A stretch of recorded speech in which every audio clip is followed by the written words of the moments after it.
Kementerian Pekerjaan Umum dan Perumahan Rakyat atau PUPR saat ini sedang membangun 200 rumah tahan gempa di Desa Sirnagali, Kecamatan Cilaku sebagai hunian bagi warga yang direlokasi akibat gempa di Kabupaten Cianjur 21 November silam.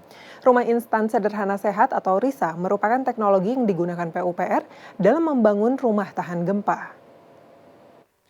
Teknologi RISA atau Rumah Instan Sederhana Sehat merupakan salah satu teknologi struktur rumah dengan desain modular yang memiliki keunggulan tahan gempa. Teknologi ini sudah diaplikasikan sejak tahun 2006 dan bisa menjadi solusi untuk rumah di wilayah Indonesia yang rawan gempa. Teknologi RISA pada dasarnya merupakan sistem struktur rumah yang dibuat dari 3 jenis panel beton bertulang.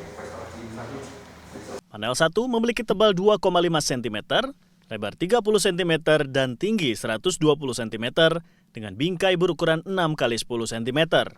Panel 2 memiliki tebal dan tinggi yang sama, namun dengan lebar 20 cm. Sementara panel 3 berfungsi sebagai penyambung di bagian sudut dengan tebal 2,5 cm, lebar 30 cm dan tinggi 30 cm.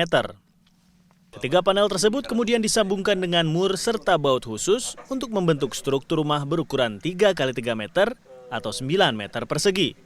Struktur tersebut dibangun dengan metode prefabrikasi atau dibangun di luar lokasi proyek, kemudian digabungkan ketika pengerjaan fondasi rumah telah siap.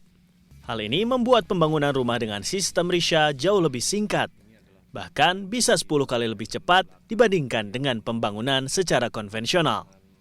RISA juga telah diuji oleh Puslitbang Perumahan dan Permukiman Kementerian PUPR dan disebut memiliki kehandalan struktur terhadap risiko gempa sampai 6 magnitudo.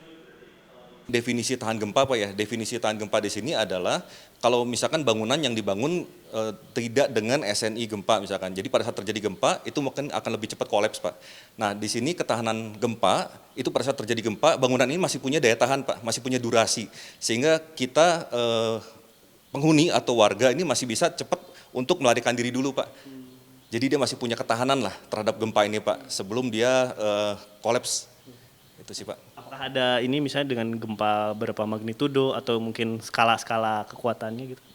Kalau menurut petunjuk yang diterbitkan oleh Puskim ini sudah diuji untuk zona 6 Pak. Meski telah diuji tahan gempa, pembangunan RISA harus tetap memperhatikan lokasi. Untuk itu, pemetaan sesar aktif atau bidang gempa perlu dilakukan agar rumah tahan gempa dibangun di lokasi yang aman. Kita melihat bahwa salah satu dampak serius dari gempa adalah robekan bidang gempa. Dan pada saat bangunan ataupun struktur berada di atas bidang robekan atau disebut dengan surface rupture, maka kemampuan struktur itu tidak bisa menahannya biasanya. Jadi kalau kita menyimpan bangunan tahan gempa tepat di atas bidang sesar, maka tetap robek.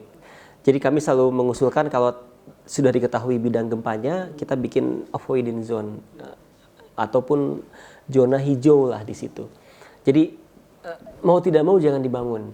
Nah begitu sedikit menjauh beberapa meter saja, maka faktor yang dominan adalah faktor guncangan.